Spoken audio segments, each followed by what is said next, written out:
What's up, everyone?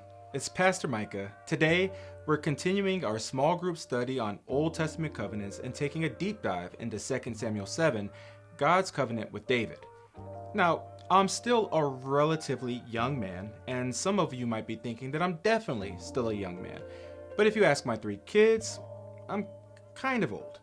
But even now, mostly because of those 3 children of mine, I regularly think of legacy. What am I going to leave my children in the event that I'm no longer around?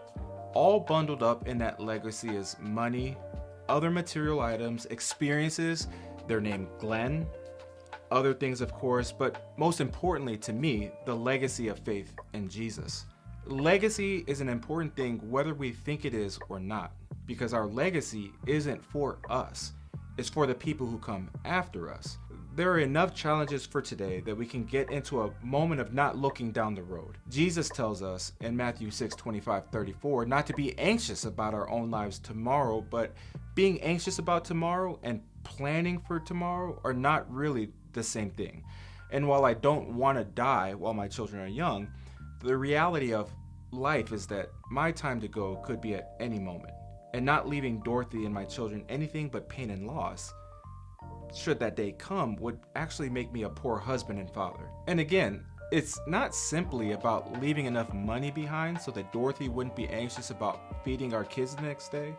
It's about leaving them behind moments that they can grab onto and be reminded of how much I love them. It's about them being able to look to an example of how important their faith in Jesus is, and hopefully an example of what a faithful life in Jesus looks like.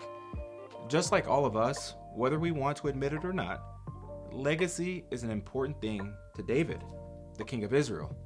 Now, when we look at David's life, he's not who we would expect the king of anything. When David was a young man, he was a shepherd boy who liked to spend his time lounging around and singing. But God, who raises up unsuspecting and often weak characters, empowers David to champion Israel in a 1v1 versus the larger-than-life great warrior Goliath, whose namesake and legacy is often attached to mighty and nearly indestructible war machines, and eventually, through many challenging and near-death experiences, raises David to be king of Israel. And when David became king, the Ark of the Covenant was still held in a tent, and the Ark of the Covenant represents the presence of God amongst Israel. So David looked at the ark, was dissatisfied with the legacy that it had been given, and wanted to build the ark its own palace so that God could dwell in the royal palace he deserved. But God doesn't need us to build his legacy, nor can we. We don't deliver God or make him greater than he is. He does all of that for us.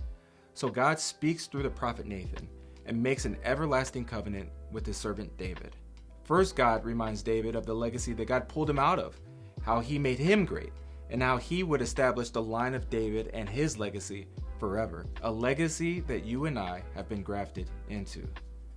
My prayer for you today is that you have a great and blessed time in your small group, that you take some time to meditate on 2 Samuel 7, that you take some time to read the Old Testament to get more context for the covenants that we've been studying so far, and that you see yourself in the royal line of David through your life in Jesus. Take care, everyone. Have a great rest of your week, and I'll see you next week in our large group.